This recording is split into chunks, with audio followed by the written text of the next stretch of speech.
It was pushing midnight when the shout sliced through the quiet of Willow Bend. "You've got 30 seconds to kill those blinding doomsday lights, or I'm calling the cops."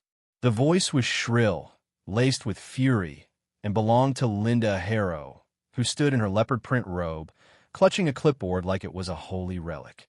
She didn't know she was yelling at the law itself. Sheriff Tom Caldwell, who leaned against his porch rail in faded pajama pants, badge clipped to his waistband, sipping coffee from a chipped mug that read, "The One Dad to a Lab."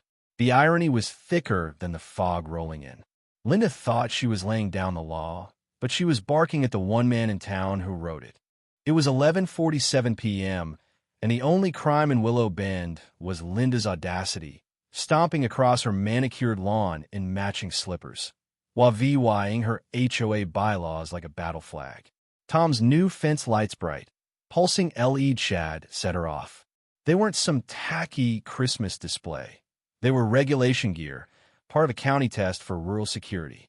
Linda didn't care.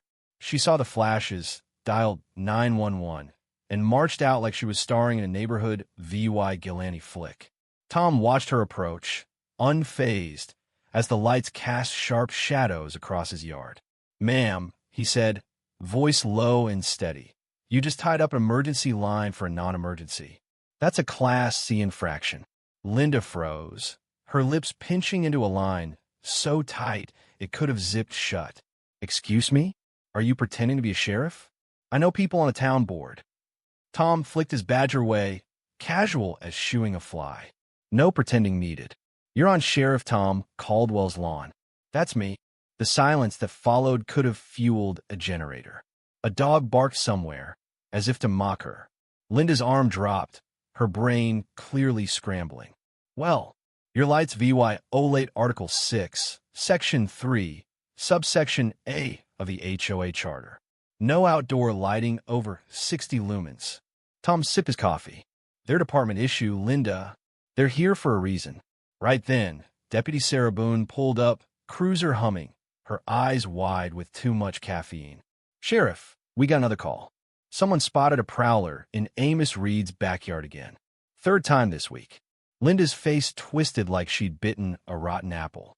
"Amos Reed? That man's a hazard, digging ditches like he's prepping for war." Tom set his mug down. "Amos has PTSD, Linda, and property rights. We'll handle it. Go back inside before your slippers start a riot." She huffed, spun on her heel, and squeaked her way home, vowing to call Mayor Evelyn Holt by sunrise. Tom wasn't buying Linda's tantrum. She wasn't just mad about the lights, she was scared. He felt it in his gut. Later, in his den, he pulled up the fence's camera footage.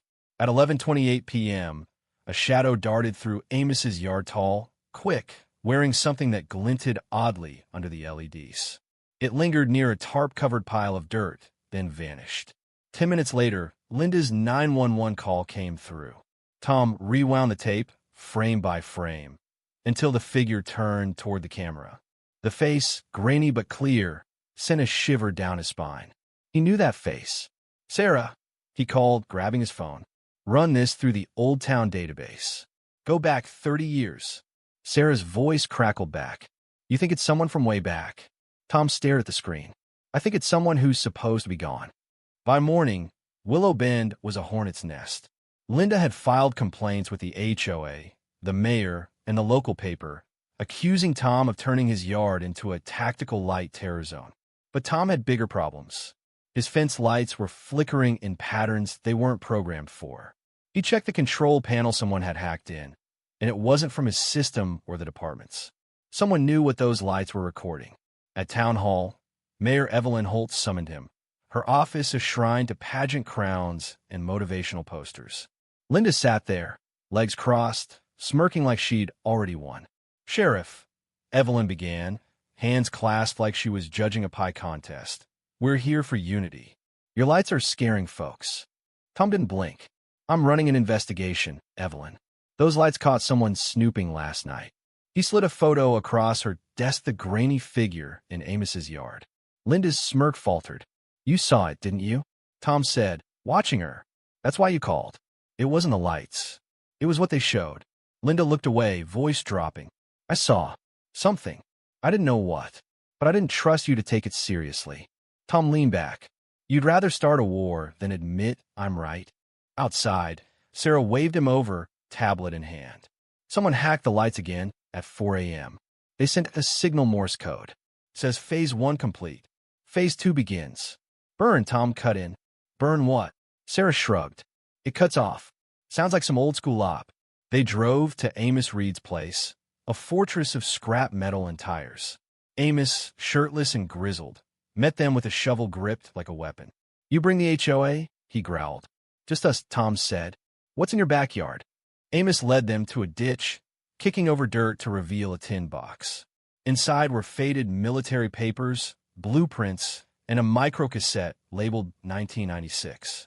They played it under Amos's shed. A voice, calm but heavy, crackled. Agent D14, Echo Transfer Protocol. Phase 1 success. Property acquisition complete. Subject identities reassigned. Tom's jaw tightened. They scrubbed people, reused them. Amos nodded. I was stationed here post-Gulf. They said the land was empty. It wasn't. Families got pushed out. Some didn't make it.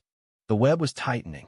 Linda's late husband, Martin Harrow, had been on the HOA board during the land deals. Evelyn's father ran the county commission.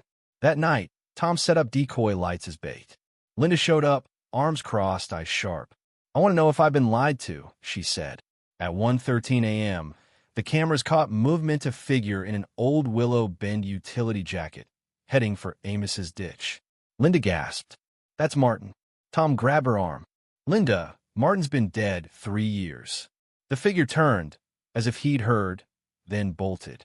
Tom gave chase, flashlight bouncing, but the man vanished into the woods. Back at the site, Linda sat on the cruiser's tailgate, trembling. Someone's finishing what they started, she whispered. Martin knew too much. The next evening, Willow Bend's Founders Day, fair buzzed with cotton candy and 4 smiles. Tom stood at the edge, dread gnawing at him. The lights had gone silent, but a hacked signal had warned. Phase 3 activates tonight. Linda, now an uneasy ally, clutched a notebook of her husband's old HOA records. Sarah, armed with a modified flashlight, reported motion sensors tripping behind the fair stage. At 8:34 p.m., the streetlights pulsed, tents glowed in synchronized waves, and a low hum rose, VY bratting like a threat. People froze, confused. Tom pushed through the crowd as Mayor Evelyn took the stage, Obli VYS. Behind her, 3 figures in dated uniforms moved calmly. One was Martin Harrow. Evelyn, get down, Tom yelled. She laughed nervously into the mic, but Martin twisted something in a junction box. The hum spiked. Phones buzzed, sprinklers sprayed, drones lifted off. The stage lights burned red. Screams erupted. Tom tackled Martin, who didn't fight back. I remembered, Martin whispered, eyes heavy. They made us tools to reset the town. But I saw Linda. I remembered her. He slumped lifeless. Sarah and Linda secured the others missing persons from decades ago, tied to a project called Echo. Evelyn vanished. Her office later found wiped clean, her name on Echo's contracts. In the aftermath, Linda held a photo of Martin, her voice hollow. They stole him. His choices, his life. Tom nodded, but he broke free. He remembered you. The fence lights never lit again. Tom tore them down, tossing the pieces into a RAVY. Linda quit the HOA, planting gardens for kids instead. Amos built a porch, while VYing at passersby. Sarah stayed, promoted, but tethered to Willow Bend strangeness. Tom sat on his porch nightly, dog at his side, watching stars, not shadows. The town was awake now, alive. But questions linger, don't they? Was Martin really back? Or was he a ghost of a forgotten project?